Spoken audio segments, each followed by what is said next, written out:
You feel that? That's me crying on the inside. Man, this show is really good, and like it's good on so many levels I cannot even describe it.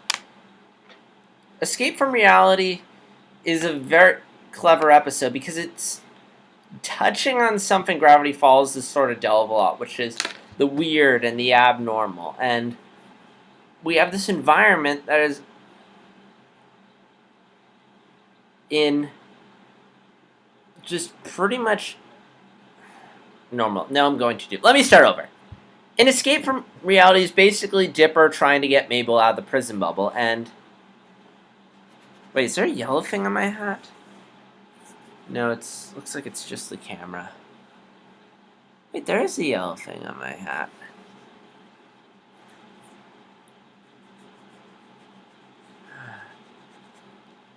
How did that get there? Anyway, while I get this off, I'll talk. So anyway, so in basically we're getting Mabel out of the prison bubble, and yeah, multitasking here. And it turns out the prison bubble is actually a utopia. It's unicorns, rainbows, and everything that Stan Mabel would ever want. You know, I'm just gonna have to do this later. Just right there we go. Anyway, but so that complicates getting Mabel out. Meanwhile, Bill is trying to conquer the world and spread to other realms, similar to Trigon, the season 4 finale of Teen Titans, but he's finding it difficult. There's a barrier. My guess is that Blendon created a time bubble around Gravity Falls so Bill can expand. Very clever on Blendon's part. Very clever way of handicapping Bill without making time too overpowered. But so Bill's trying to rescue forward, which I touched on this in my reaction video. It's interesting that for as powerful as Bill is, he can't do everything. He needs people. He needs people to build a portal. He needs people to smash the interdimensional rift. Like, he needs people to work, which Ford touched on Bill having a weakness. I feel like that's something to do with his weakness. Like, the theme of you can't do everything alone. You need other people to help you. And Dipper and Mabel have all the help they have, and Ford, part of his downfall is he didn't let anyone help him. So I wonder if that's going to be Bill's downfall. Is going to do that. Anyway, kind of speculating, back to the episode. So let's get to this prison bubble, which, oh my gosh, which I would say not what I was expecting, but I was kind of like, okay, this is either going to be something, it's going to be something really weird and abstract, but so it's either going to be this insane, elaborate prison bubble, or it's just going to be the complete opposite. It's going to be this amazing world that Mabel doesn't want to leave. And they go that route, which I honestly think is very clever. Because, again, it's not what most people are expecting out of a prison bubble. But at the same time, it's also brilliant because it's so perfect and wonderful that it's sort of like, why wouldn't you want to leave? Why would you want to go out there? And with prison, it's like, I want to be out there. Life out there is so much better than here, but that's the true prison.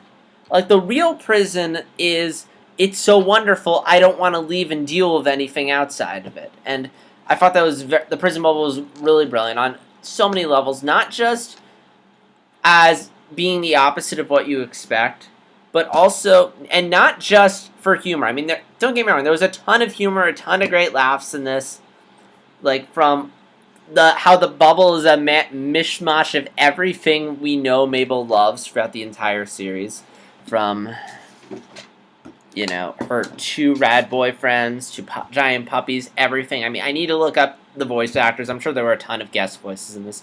But it's also clever because it does speak to something. And that's one thing Gravity Falls has got really good at in this season. It's just having a lot of heart in addition. It's not just really funny. It's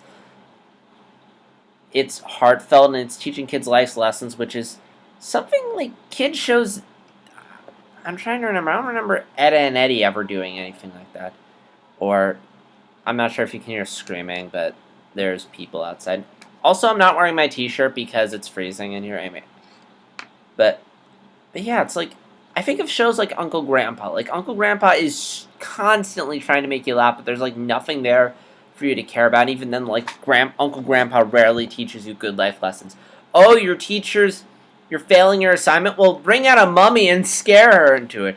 Yeah, that's right, kids. Threaten your teachers if they don't give you grades. But what's great about Gravity Falls is it gives you very touching, powerful, deep life lessons. Life lessons, and that's what I like. It's Gravity Fall.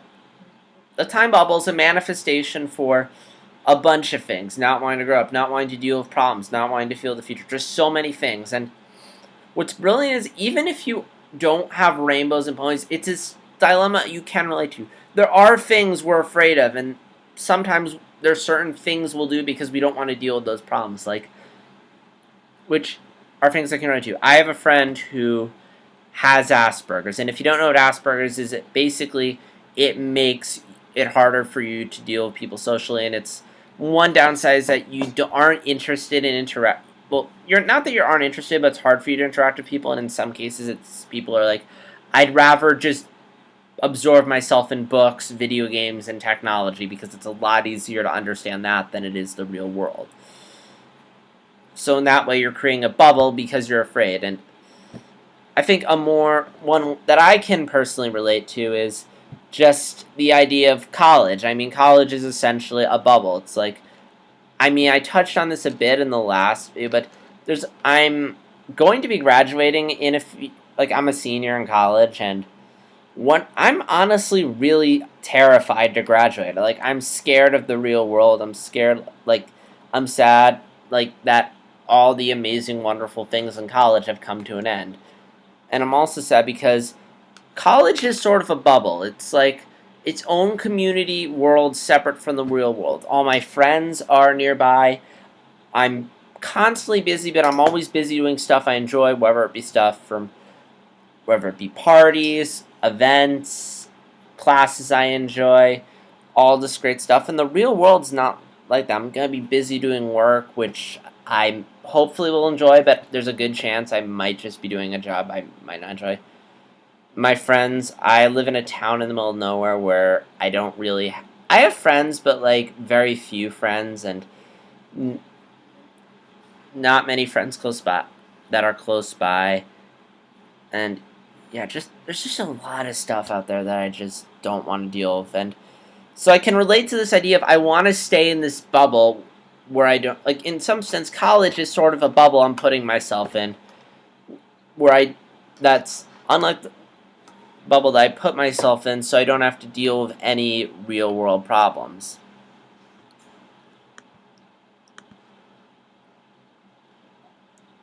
And that's what I can relate to. Like when Mabel's talking about why do you want to go onto the real world? There's not a lot out there in the real world. Here I have everything. I could totally side with Mabel. Mabel's such a wonderful character. Although I wish Ford got more screen time because I feel like he is an interesting character when they fleshed him out in Tale of Two Stands. And the show comes up with a pretty powerful yet touching message, which is that Dipper has essentially convinced Mabel to come back to reality. And, she's basically just come out and just said, here's all this stuff that you can't achieve everything in the world. Here you can be all this stuff. Why would you want to go back out there? And, again, this is what the show is good at. And this is probably the big tearjerker moment that... I mean, I didn't cry during the vlog. I wanted to cry.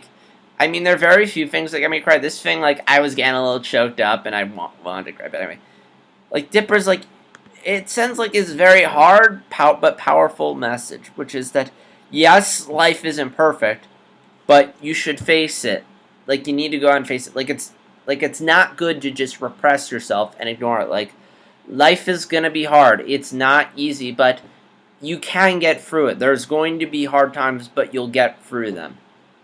And then there's that really touching scene where Dipper goes back to all those memories where that he was just showing his excuse for reality. It's yes, but you're only looking at the downside. I mean, yes, Mabel, her hair got ruined, but at the same time, Dipper was there for her when she needed her. He was willing to ruin his own hair to, so she wouldn't feel left out. Or when Dipper didn't get Valentine's, Mabel, oh my god.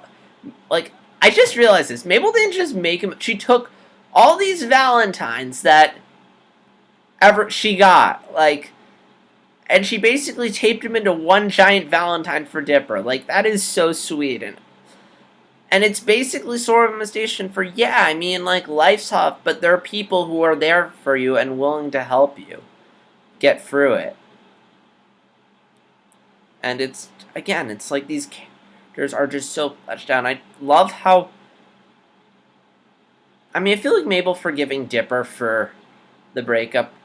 I mean, I would buy it, but at the same time, now Mabel's in a utopia now, so, like, and she's probably been in there for days, so she's had time to forgive Dipper for what he is.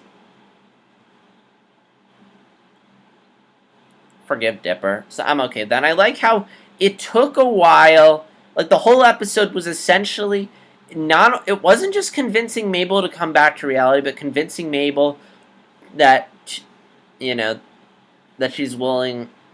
Convince Mabel, like...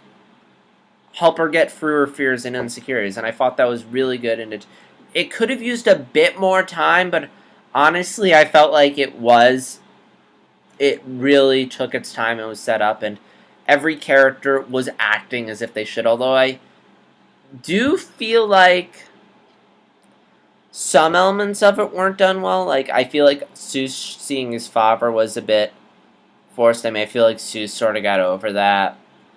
I mean, I would say Wendy throwing herself at Dipper is a bit of a stretch, but at the same time, I'm like, that kind of works. I mean, before, like, Wendy's never been willing to put herself out there for Dipper. I mean, like, she was providing a solution, so I'm like, okay, that works. And I haven't vlogged about this week's episode of Rebels, but Rebels constantly has its characters do whatever the story does. Conflicts are resolved without any... I want to say any resolution, but basically characters just do whatever the plot needs them to do. And I like how it feels like the characters are driving the story. Like, again, Alex Hirsch, like, he has his 10 commandments of, like, here's 10 rules that we're gonna stick by no matter what.